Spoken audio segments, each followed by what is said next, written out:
Badwam Jumadi so a higher Kokromotive power or election headquarters Yeguso Ayomu we after Jede Befem. Na nyame adoma boy ahwe so me akoto abeya sumdue mo Yeguso process ye handing over no na niema keka ho no. I was still unya pomuden pa because 7th no I was here nyina nyame nya yadom no fie nhia fefofo mo. Ye wo hia ene so obebo awura give us Herbal center.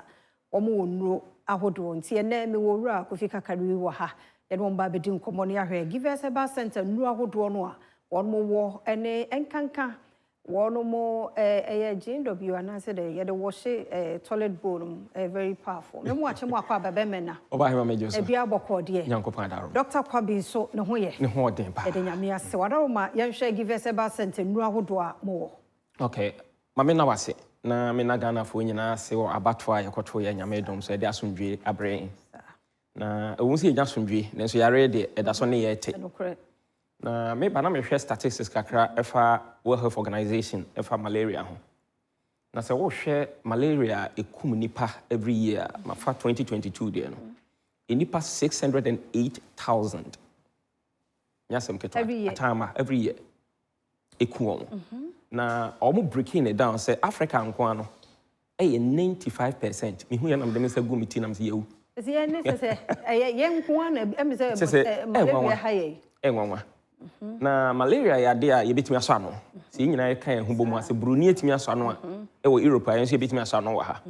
Because akwan fa so ama yenya malaria ne se entontom ene de man. The kwan fa so ma entontom multiply na mo dooso e wo ya bibrim ha no. Obi atu ne car tie ohima so obeto atwene no se ye ne ya so obeto atwene no wo gya ne dadan mantwe a na nsu ato na betam. Na entontom ato ne kosu egu ani na pai. Obi nema ye fi nema bia wompa wonhye bi ewu no de gu mantwe enti basa na service heaven e de man tontom no enti pine tontom no bebre sa entontom ye wumienu se de Nyankopon bo ade nyina mienu se de ye nso ye mienu ne ye wa hai na entontom ba no ni din de papa so onye papa what you say your friend of female anopheles mosquitoes no no nanka waka wa watwe moja na wie no kontunkwe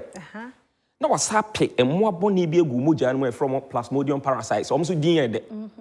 na omo multiply in tentem ti bra omo multiply in tentem o moja no na fi ama symptoms na ifrase e dead tubo se woni pakro ye wontimi nidi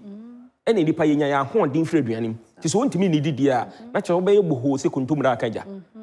enu achi no nso no obon se sebe edura nwumre bia na wate egu so ebedu ba bi kra na ahwene mu e so ne nsu wo jo ho anye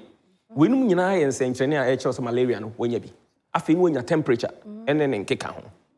na eba ne saa ya na enipa binom no nuro bebre obi hotel da se abra no amana kra so o yesi eduro we ye o yesi eduro we ye wakwakoto na malaria mo na ye plasmodium parasites no so wanya duro a ebetimi yaku wo prekope na no nuro bi a esensene wo mo eno na mo amotebrof no beka se emwa no be grow resistance to aduro no eba saa ya na ne kon no e den kakra. Eno na ama Dr. Solomon Kwabi atena se mo dodo amu nim Dr. Solomon Kwabi no se kura nka aka akra bi de lawyer be kan din ho. Oh wow. Oye doctor mu okundine a wasua de akwachiri. E ban habanura se Ghana yi nipa mienu amegidi so obeka ho. Eno odi give us Herbal mesha abadwa so. Na se ye duru a se wonom a enkonkokum mo na direct. Nemu ye wakwa bi woni paduan ma friend immune system. Eni twibi ya na ye kan se nkwamwa asojafo woni padua mu a omo na kutia nyare wa mayen onum give us Herbal mesha na ekomo mo ni ye din gina brane etibasa wo mum na attack malaria mo wa na ye plasmodium parasites no no mo ku mo ama na boa ama wo ho atɔ etubo se nipa no nya malaria wontimi ni die no afi wo bɔ ne nsa no sei no no ofra aduane afo bo se break ye wo mi ne fifirafira se ete no eye give us Herbal mesha na onom ye no na eye adwuma e woni padua no eti yetu Ghana fofo se malaria de ne wo mo na te ye wa ha eye mboarwa no nemu se wonya malaria ni bia mesron koto duru bia keke nemu mbo modern ne ko pharmacy shop Herbal shop ana drugstore bia ben wo no okọ abodin no wo so wo to give us Herbal mesha give us na ye GIVERS give eti wonya give us Herbal mesha na ya de a ebeboa wo na kusa mboa no e de ama wo eti bo se malaria related diseases it say typhoid joint disease na nkeka ho no wonya give us Herbal mesha na wonoma wa obedi adanse se wanu madupa okay no hima ma minchirem kakrama adofo nte ase obi ho a Ɔsɛ me dem nya malaria nti wɔ no maduru no sɛbe yɛtena kurase kakra no na yɛto ate menim ebia wo de wantre kurase nti yɛhyɛ da yi ate no mu aduane na ne yɛde anwea agum na memu ayɛ du yɛsɛ yɛhyɛ ate no kubu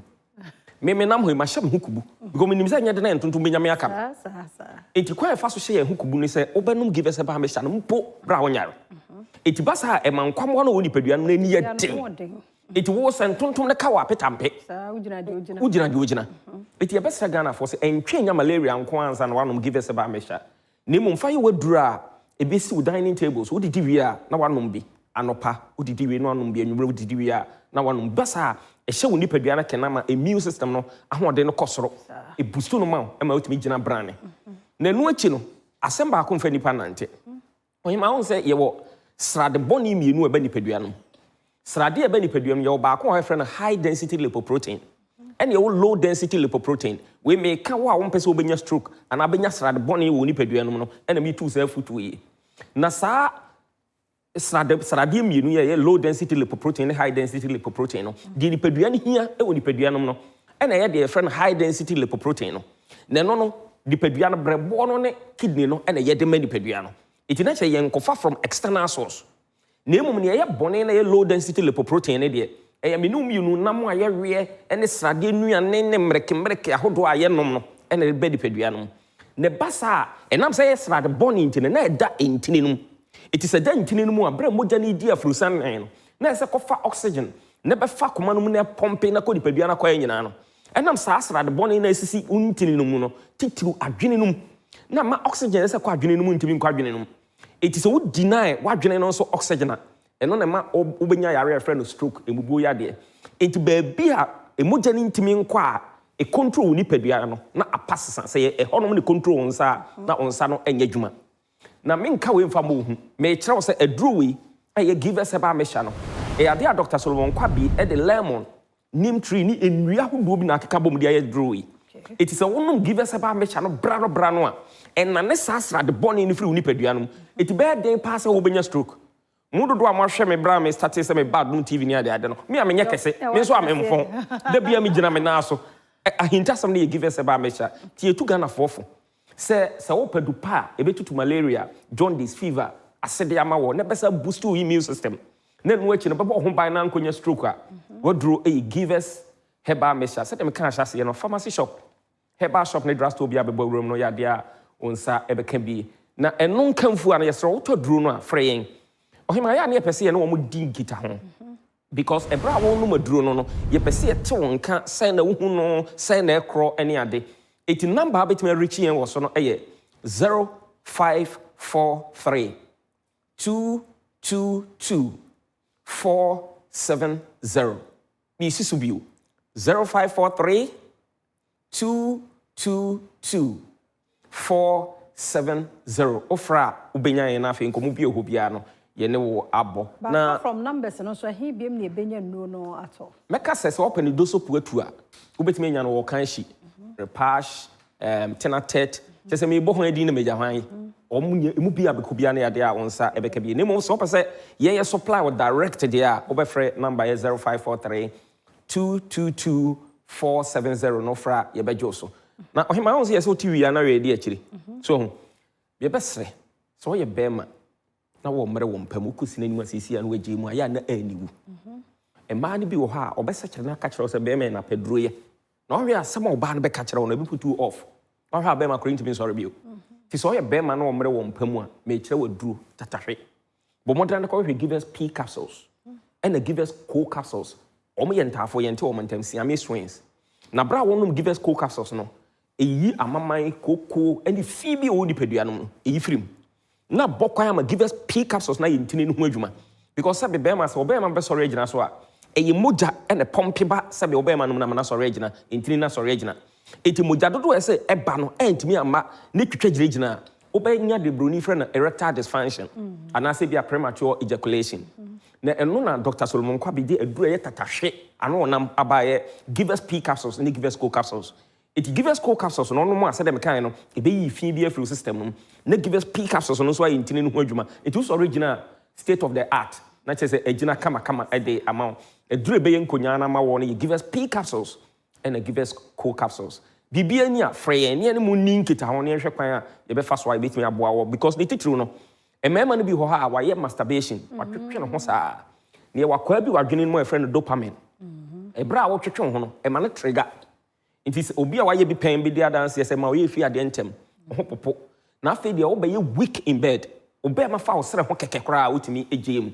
mesro achia ne mu impani se desna bebo nyina bo modern na ko hwe give us P capsules obeto 2 not to give us cold capsules no one uto we afre yen ubegina wona so ama wabon sem ama say adrum yinu ye give us P capsules ne give us cold capsules na number between afre was one for the last time 0543 222 470 0543 222 470 pharmacy shop Herbal shop and drugstore be abobowram Papa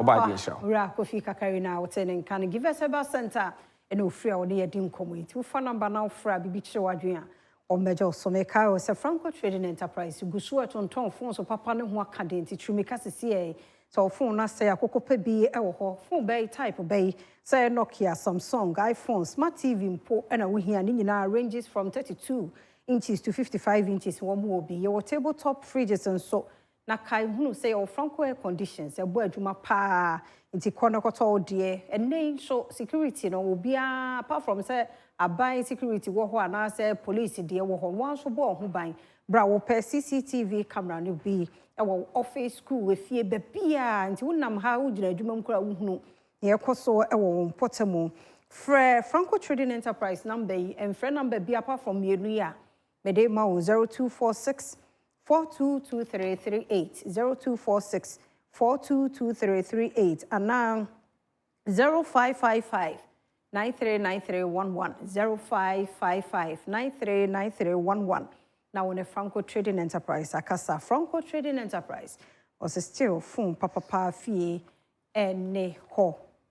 na support smoke free policies for a healthier tomorrow. We know a Food and Drugs Authority no one partners and a bo kokoi say was a Ghana yen na ya de ho ehyemu ebie na one more chere de wonom ta smoke nom ne ade e ho sunsan so enya e we abrabom se eni padua enu ti na one more e bo ho dawro se wonum bia medofo twon ho efrim eni so no de wonhunu ye ko bie wakoma mu ahra na abehunu de cigarette nom ne taa no aye e wo lungs ho na ese wo kidneys nom ne ade nti also obo ho ban so efri ho nti no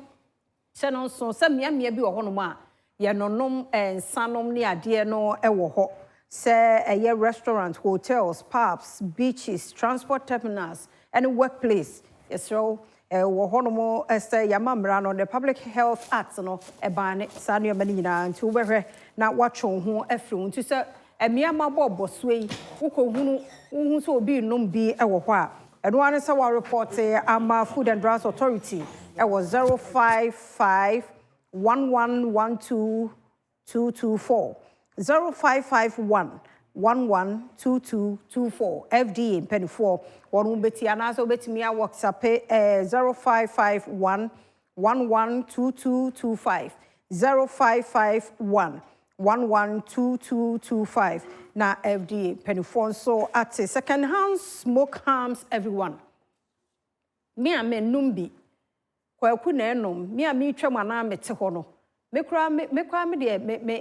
me yare mo krasen de watching te se bia me yemitie pa na wo hwe ba bia wo mu botire na ba bi wo ho na wo twam ukọ ho a se wo mu num gu wo mu so ani de bia me du ho a me suma wo mo pa enti cigarette nom shisha ene ho ne manyina te se smoke from tobacco bia yentwe ho free or second hand yen anyenye ne enom na mum obi na enom bia wukunu na enom na onum gu so ofie ho wo yire na enom na onum gu so bra enya second hand yesram moma yentwe ho enfree ho na sankra to we no Food and Drugs Authority on one partners and Management Sciences for Health one more ena a day ba enti we excuse bia ni ho de ka kan nyina mu na wo bu ani gu so kono nom wo pub restaurant no hotels no transport terminals near chode a emra no e wo ho pepepe se de ene wo ebedie na mpanimfo aka asisudua se wonom tobacco ho niema no nyina bia between within 2 to 12 weeks wo blood circulation no improve na fe wo lungs ho adwuma no so konanim na che so wotumi bo ohomodin na wotwe ho free mu ade etumi so ye ni within 1 to 9 months no so wotwe ho free cigarette ne nom ne ade a eno so etumi eboa wo ye ma obi ohwa se wontumi nhumi ye na wobobo wanom ne ade nyina so etumi eba efom afei se wotumi ejai ensanom cigarette nom ne shisha nom ne ade a eboa oba penfo oba wonyem ne abotoma na eda ne yemu no ebo mu nyina ho ban enti wo yire nom enyem na wo num shisha gu no so na wo num cigarette gu no so ne sa ade na wo ha oba tan no oba penfo ne akwada no wo ha wo mu nti yentwe ho enu eho asei esan so kra tumi boa ye ema ye timi kipisika because wo nyare because one kasa wabo ho ban every cigarette nom nti munya nom second hand de no kra na ehu no so what ya say enya me na me nom so be wie be ko yes o lungs ho anya problem mi wa wo nom cigarette eno na ya na enwanwan nti enyina ye nya nom san komoi FDA ne won partners ene de abahu hia pa nti Mr. Otie na hye no so fa emaye Ideal Herbal the golden herbal mixture abba eno ena eboa eyi echidi ana malaria di efri home na hye so se wonum golden herbal mixture duro no a wo ho nkekaw onse mre bi atwa mo no malaria duro na ho kekaw no ne ade debi so wonum mo aduro golden herbal mixture no bia ho nkekaw esa ye moja duro nso enti ya bia wanya malaria ya se wo moja so atenom ne ade no so wonum golden herbal mixture ebustu na ama umoja so level no akosro eyama ene emema nyina golden herbal mixture ntu yare chidi wo so ana wanya bia no golden herbal mixture na mo watma herbal mixture so eboa yi sisie mu yawo ne obi a wo yamatim obi wo no ma be 3 days no sabi monimu a wonya ne nine dada bi enye no ma ese wo yamtimi eye free obi wo so na ne libido so e wo form Mr. no watma herbal mixture no ebi ana for 0243 173388 0243 173388 shosha womo ewo weja SCC okọ weja SCC a ubehu Ideal Herbal for ewo ho womu no ye golden herbal mixture boatema herbal mixture ubora pharmacy chemical ne herbal shops biemu a ubenya biato ewo ho dodo pa no ko kanshi eya akra na boache herbal repatch ventures Hallows Herbal takrade so AMNC bi wo hokofodua Gapsen Pharmacy Binol Pharmacy Nkoko Hillside Pharmacy Owusko enso bi wo danso Ochiniba Chemical ebi ewo ho enkwada a won ewo mfie dumienu ba fom ene oba pemfo ana oba abofratua wonofo ano no enu golden herbal mixture ne boatma herbal mixture no wontumi enum bi yeda se ahaya wole headquarters kokromoti power afia me kwaba na afei nkomo ahodo bi ewo ho election no ya to aba na awie de